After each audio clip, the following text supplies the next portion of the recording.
नमस्कार. आपण बघत आहात उमेश 24 चॅनल. महाराष्ट्रातील महानगरपालिका निवडणुकीचा प्रचार आता जोरात सुरू झाला आहे. राज्यात एकूण 29 महानगरपालिका आहे आणि मतदान 15 जानेवारीला होणार असल्याने प्रचारासाठी अवघे 7-8-9 दिवसच उरले. मुख्यमंत्री देवेंद्र फडणवीस यांनी स्पष्ट केलं, सगळीकडे पोहोचण्यासाठी वेगवेगळ्या पद्धतीचा प्रचार करावा लागेल. त्यामुळे काही ठिकाणी जाहीर सभा तर काही ठिकाणी भव्य रोड शो आयोजित केले जात आहेत. कार्यकर्ते आणि नेत्यांना वाटतं की आपल्या शहरात आपला नेता येऊन प्रचार करायलाच पाहिजे. रोड शोला प्रचंड जनसागर उसळतो, त्यामुळे हा एक प्रभावी मार्ग ठरतो. महायुतीच्या प्रचाराला गती देण्यासाठी मुख्यमंत्री फडणवीस स्वतः मैदानात उतरले. मुंबई पासून अमरावती, सांगली पर्यंत रोड शो आणि सभामधून जनतेपर्यंत पोहोचण्याचा प्रयत्न सुरू आहे. प्रचाराच्या या धामधुमीत महायुती विजयाचा संकल्प घेऊन पुढे सरसावली आहे.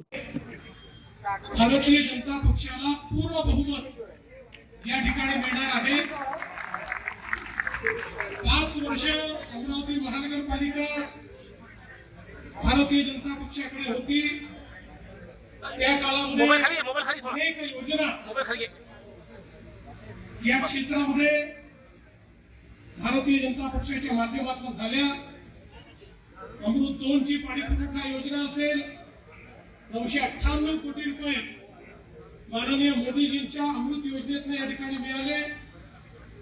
रस्ते विकासाला जवळपास 212 कोटी रुपयाचा आराखडा आपण मंजूर केला.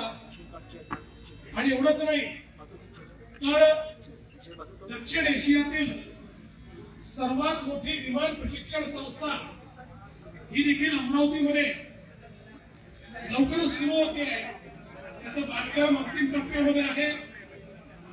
या ठिकाणी वडाळी तलाव पर्यटन विकास असेल, बडनेरा सांस्कृतिक भवन असेल, पीएम बस सेवा असेल, वेगवेगळ्या प्रकारच्या सौंदर्यीकरण असतील, अशा अनेक गोष्टी रस्त्याच्या, पाण्याच्या, भुयारी गटाराच्या, तलाव सुशोभीकरणाच्या या ठिकाणी भारतीय जनता पक्षाच्या या कारकिर्दीमध्ये आपण केले.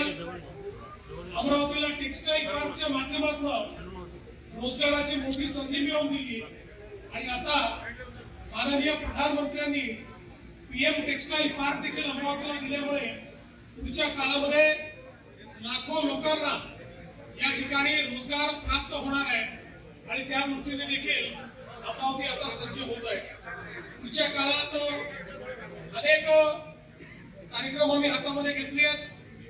पर्यावरणपूरक वाहतूक धोरण असेल, त्या डिव्हायडर असेल, सुशोभीकरणाचं पार्किंग असेल, सुलभ शौचालय असतील, स्मार्ट आणि इंटेलिजंट वाहतूक प्रणाली असेल, भुयारी गटार योजनेचा अजून एक टप्पा 256 कोटीचा, अंबा नाला पुनरुज्जीवन 100 कोटी रुपये, असे अनेक कामं हे आता हातामध्ये आम्ही घेतो आणि त्यातनं मोठ्या प्रमाणात आपण काम करणार आहोत. आपल्याला माहिती आहे अंबादेवीचा जो प्रकल्प आहे 200 कोटी रुपयाचा, त्यालाही राज्य सरकारने मान्यता दिलेली आहे. छत्री तलाव पर्यटन असेल, वडाळीचा दुसरा टप्पा असेल, अशा अनेक गोष्टी या आपण या ठिकाणी हातामध्ये घेतलेल्या आहेत. आणि मला विश्वास आहे पुढच्या काळामध्ये या अमरावतीला एक अत्यंत महत्त्वाचं शहर म्हणून विकसित करण्याकरता आम्ही कटिबद्ध आहोत. आपल्याला कल्पना आहे की भाऊसाहेब पंजाबराव देशमुखांनी या अमरावतीमध्ये आणि मग पश्चिम विदर्भ आणि विदर्भामध्ये शिवाजी शिक्षण संस्थेच्या माध्यमातून शिक्षणाचा प्रचार आणि प्रसार केला. आणि आज अमरावती आणि या परिसरामध्ये मोठ्या प्रमाणात आमची मुलं शिकतायत. आणि आमच्या मुलांची इच्छा आहे की अमरावतीमध्ये IT देखील आलं पाहिजे. त्याही दृष्टीनं पुढच्या काळामध्ये विशेष प्रयत्न करू. या ठिकाणी ITच्या संदर्भाची गुंतवणूक आली पाहिजे, अशा प्रकारचा प्रयत्न आम्ही करणार आहोत. आज मला फार उशीर झाला आहे, कारण मला अकोल्याची सभा करायची आहे आणि एअरपोर्टवरून 5:30-6 नंतर फ्लाईट तिकडच्या उडणार नाही. त्यामुळे मी अधिक या ठिकाणी बोलणार नाही. पण मी सर्व माध्यम प्रतिनिधींचे मनापासून आभार मानतो की आपण देखील या ठिकाणी थांबलात आणि अमरावतीच्या जनतेला आश्वस्त करू इच्छितो.